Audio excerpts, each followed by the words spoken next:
Mr. President, I come to the Senate floor today with a sense of great disappointment.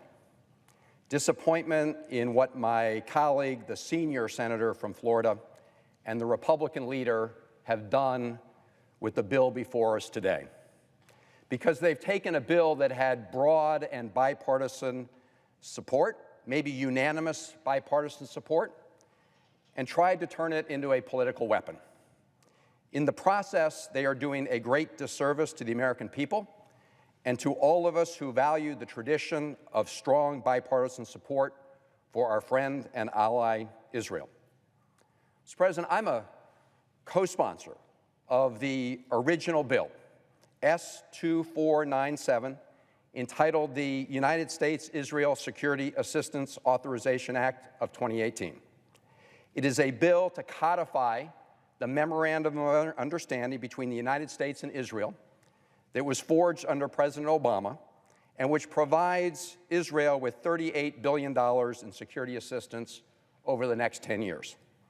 This includes $33 billion in foreign military financing funds to Israel and $5 billion in missile defense assistance for the Iron Dome, David Sling, and Arrow 3.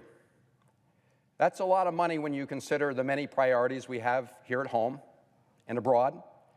In fact, more than one-half of our entire global foreign military financing, the security assistance we provide to all of our partners and allies around the world, goes to Israel. And in my view, that's an important investment. It's an important investment to support our friend and our democratic ally, Israel, from the many threats it faces in a very dangerous neighborhood. Threats from Iran, from Syria, from Hezbollah, from Hamas, and many others. We need to make sure Israel maintains a strong military edge to defend itself. And that is why you have strong bipartisan support for that original bill. But then the Republican leader took a bill with broad bipartisan support for Israel and added a provision designed to retaliate against American citizens who expressed their disagreement with certain policies of the government of Israel by participating in certain boycott activities. Specifically, the senator from Florida added a provision that encourages states throughout the country to pass laws to punish American citizens who choose to protest the settlement policies of the government of Prime Minister Netanyahu by either boycotting products made in Israeli settlements in the West Bank or by not otherwise engaging in commerce with such settlements. Now, Mr. President, I want to make this clear. While I disagree with some of the policies adopted by the Netanyahu government in Israel, I do not in any way support a boycott as a method of expressing those disagreements. But let me be equally clear. I will fiercely defend the constitutional right of any American citizen to express his or her views in such a peaceful way if they so choose. Just as I would support the right of every American to engage in other political boycotts to peacefully express their political views without fear of being punished by their government. Senator from Florida and apparently the Republican leader want to use the power of the state to punish American citizens who disagree with them on this issue. It's right here in the bill. Let me read some of the relevant parts of the bill that's before us today. A state may adopt and enforce measures to restrict contracting by the state for goods and services with any entity that knowingly engages in boycott activity intended to limit commercial relations with Israel or persons doing business in Israel or Israeli-controlled territories for the purposes of imposing policy positions on the government of Israel. So how does this new provision encourage states to retaliate against American citizens? Well, it's pretty clear from that language. It encourages states to pass laws to deny citizens the right to bid on any state contract unless those citizens sign an oath stating that they do not or will not engage in any boycott of Israel, including any boycott related to the sale or purchase of goods or services from Israeli settlements in the West Bank. Think about that. Let's say you're an American citizen living in my state of Maryland. Let's say you own a computer consulting business and you happen to disagree with Israeli Prime Minister Netanyahu's government's policies of expanding settlements on the West Bank near the city of Bethlehem. And you want to express your opposition to that policy. And let's say you choose to protest that policy by deciding that you will not provide your services to businesses located in those settlements on the West Bank. If you did that, you would be prohibited by these state laws from bidding on a contract to provide computer consulting services to a Maryland state agency. Think about that. You may run the best computer consulting business in the state of Maryland, but if you don't sign an oath renouncing your right to engage in a boycott, you cannot win any contract with the state. In other words, even if you are the best, most qualified bidder, you would be disqualified from winning that state contract because of your peaceful political activity having nothing to do with your ability to fulfill the contract. Does that sound unconstitutional? Yes, it is blatantly unconstitutional. And guess what? That's what 2 federal courts have already concluded about state laws that already do what Senator Rubio's bill is proposing. I'm going to review those decisions in a moment. But before I do, let me respond to the very flimsy defense senior senator from Florida and others have offered to try to justify this effort to punish free expression.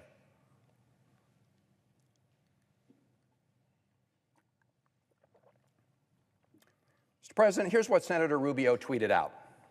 Quote, "Opposition to our bill isn't about free speech. Companies are free to boycott Israel, but state and local governments should be free to end contracts with companies that do," end quote. Mr. President, this reflects a profound misunderstanding of the First Amendment. It turns the First Amendment on its head. It's like saying to our fellow Americans, you're free to peacefully express yourselves however you want, but the government is then free to use the power of the state to punish you for doing so. You're free to express your political opinions, but if we don't like what you say, the state is free to pass laws to prevent you from doing any business with the state.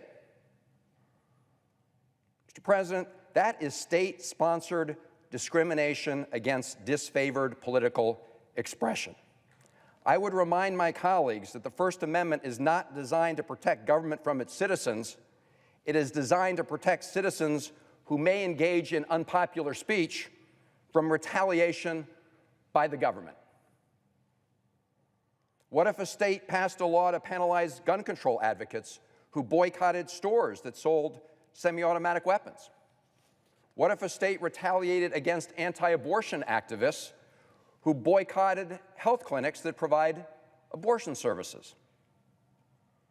We would all agree that was blatantly unconstitutional. And so Senator Rubio's proposal and the proposal advanced by the Republican leader is a textbook example of why we have a First Amendment. I've heard others defend this measure by saying, quote, "It is simply a law to boycott the boycotters," unquote. It's a cute slogan, but again, shows a stunning ignorance of the First Amendment. Yes, any of us as individuals can always decide to boycott those whose boycotts we disagree with. Each of us as individuals is free to boycott those businesses who choose to boycott Israeli settlements in the West Bank. But that's not what this bill does. This bill calls upon states to use the power of the state, to use the power of government to punish peaceful political actions that we don't like. Again, patently unconstitutional. And Mr. President, that is the conclusion reached by two federal courts that struck down the kind of state laws that Senator Rubio and others seek to promote. In Kansas, a federal judge blocked the enforcement of a state law requiring any state contractor to submit a written certification that they are, quote, not currently engaged in a boycott of Israel, unquote. In the Kansas case, a woman who'd served as a public school math teacher for 9 years was barred from participating in a state-sponsored teacher training program because she refused to sign a certification that she wasn't participating in a boycott of Israel. The court found that the anti-boycott certification requirement was designed to suppress political speech and was, according to the court, quote, plainly unconstitutional, unquote. In his opinion, the judge wrote, quote, the Supreme Court has held that the First Amendment protects the right to participate in a boycott like the one punished by the Kansas law, unquote. That's the federal district court. In Arizona, a federal court blocked a state law requiring contractors to certify that they will not boycott Israel, finding again that the law violates the right of free speech. In this case, an attorney contracted with the Arizona state government to provide legal services to help individuals in prison. Because of his political views, the attorney refused to purchase goods from businesses supporting Israeli settlements in the West Bank. But he would not submit to a written certification that he wasn't boycotting Israel. Because he would not, he was barred from contracting with the state to provide legal services.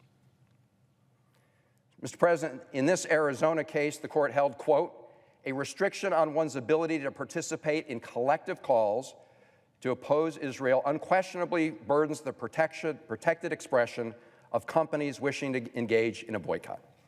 The type of collective action targeted by the law specifically implicates the rights of assembly and association that Americans and Arizonans use to, quote, bring about political, social, and economic change, end quote, from the court.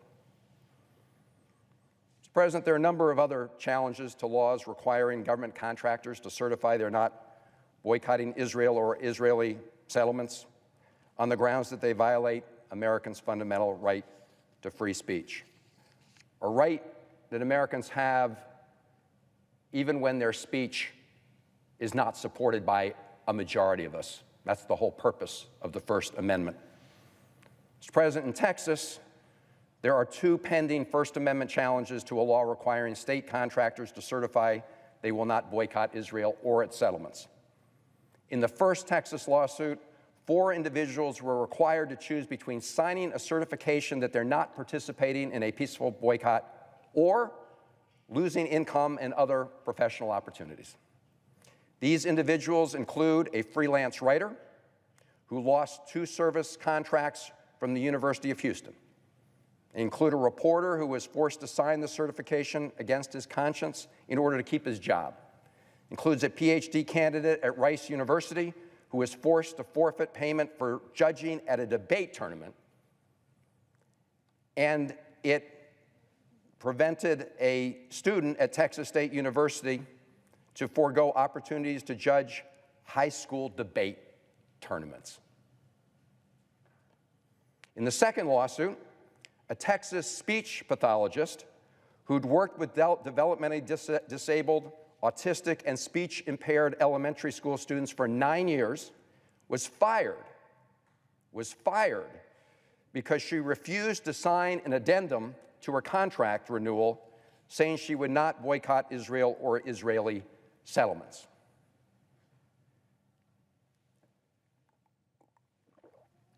Mr. President, in my home state of Maryland, a software engineer is challenging an executive order requiring contractors to certify in writing that they're not boycotting Israel or its settlements.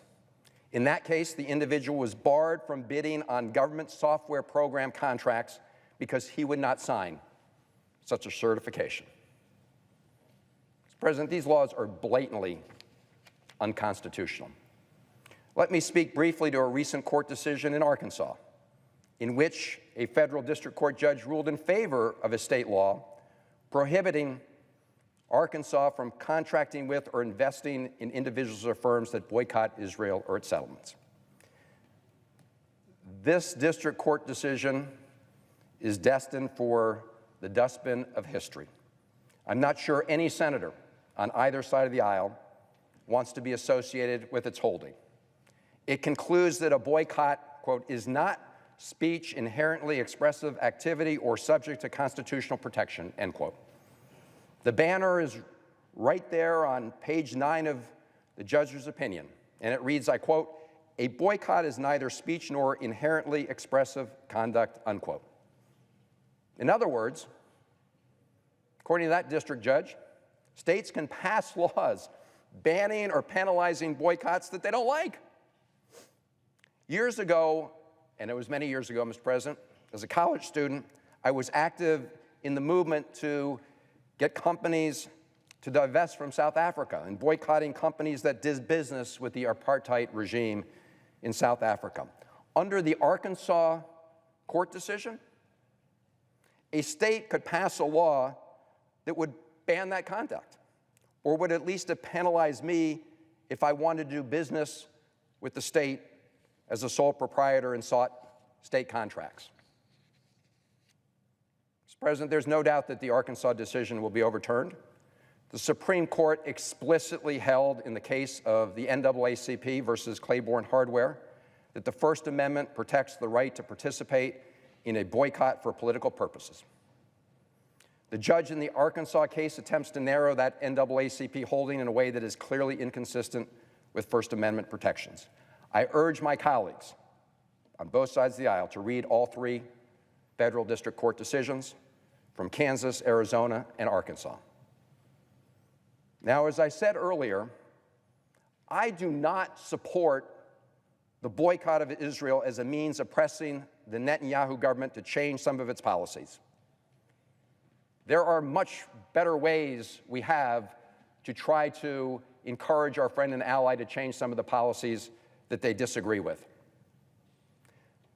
But, Mr. President, here's what I predict. I predict that the boycott movement will continue to grow for a number of reasons. At the top of that list is the fact that the Trump administration's actions and inaction are adding oxygen to the boycott movement. To start, the Trump administration has abandoned any pretense of trying to prevent the expansion of Israeli settlements in new parts of the West Bank. There has been a big jump in the number of tenders and settlement plans since President Trump took office. In fact, our ambassador there, Ambassador Friedman, has been a vocal cheerleader for additional settlements in new areas on the West Bank. In doing so, the Trump administration has abandoned what has been a long-held bipartisan position of the United States government. Here are a few statements from presidents from both parties over the last 40 years. President Ronald Reagan, 1982, said, quote, "Settlement activity is in no way necessary for the security of Israel and only diminishes the confidence of the Arabs that a final outcome can be freely and fairly negotiated," end quote. President H.W. Bush in 1990 said, quote, "The foreign policy of the United States says we do not believe there should be new settlements in the West Bank or in East Jerusalem," end quote. President Clinton, in 2001, said, quote, "The settlement enterprise and building bypass roads in the heart of what they already know will one day be part of a Palestinian state is inconsistent with the Oslo commitment that both sides negotiate a compromise," end quote. President George W. Bush, 2002, said, I quote, "Israeli settlement activity in occupied territories must stop, and the occupation must end through withdrawal to secure and recognize boundaries," unquote. And finally, President Obama in 2009 said, and I quote, "The United States does not accept the legitimacy of continued Israeli settlements. This construction violates previous agreements and undermines efforts to achieve peace. It is time for these settlements to stop."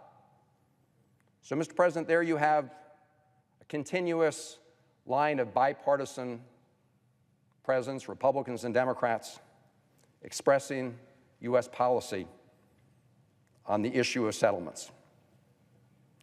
Mr. President, the provision before us today in this bill directly contradicts this long-stated U.S. policy by drawing no distinction between someone who is boycotting businesses located in the state of Israel and someone boycotting businesses located in settlements in the territories.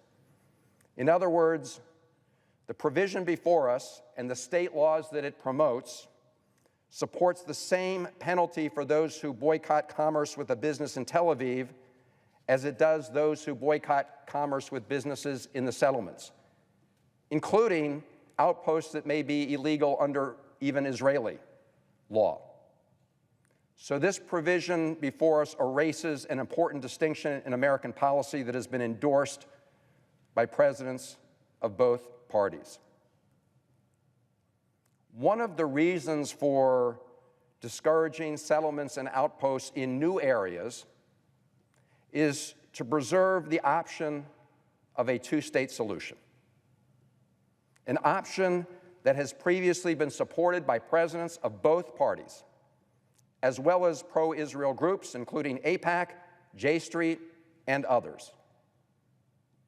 It is a demographic reality that in order to ensure a Jewish state that is democratic and provides equal rights to all its citizens, there must be a two-state solution.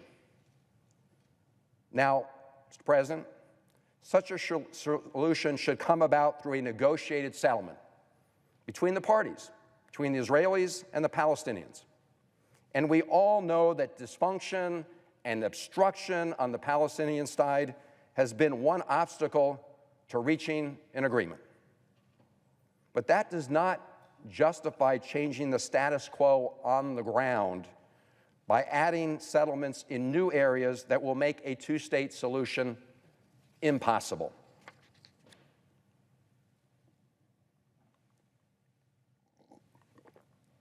Second, the Trump administration, under the guidance of the president's designated Middle East senior advisor, his son-in-law, Jared Kushner, has embarked on an undisguised effort to crush the Palestinians by revoking all U.S. humanitarian assistance. Here we are, Mr. President, authorizing $38 billion for U.S. military support for Israel, something I strongly support and am a co-sponsor of. But at the same time, the Trump administration has eliminated humanitarian and other assistance to help the Palestinian people, many of whom are living in horrible conditions. The Trump administration has eliminated assistance that helps provide medical care, clean water, and food to hundreds of thousands of vulnerable Palestinian children and families. Much of this assistance is provided by organizations like Catholic Relief Services and the Lutheran World Federation. President Trump has also eliminated $25 million in U.S. support to a network of 6 hospitals in East Jerusalem, support that Congress explicitly protected under the Taylor Force Act. In doing this, he gutted funding for the main hospitals providing cancer treatment for patients in the West Bank and Gaza, and kidney dialysis for children. These hospitals include Lutheran Augusta Victoria Hospital, the Anglican St. John of Jerusalem Eye Hospital, and the Catholic St. Joseph Hospital, American-founded institutions that fall under our American Schools and Hospitals Abroad program. Trump administration has eliminated support for those programs. But, Mr. President, the effort to crush the Palestinians into submitting to a one-sided agreement will never work. President Trump and Jared Kushner apparently think this is just another real estate deal where you turn off the water and the electricity to force your tenants out. Instead, these actions by the Trump administration will only add fuel to the boycott movement because many people will see no other vehicle for expressing their views.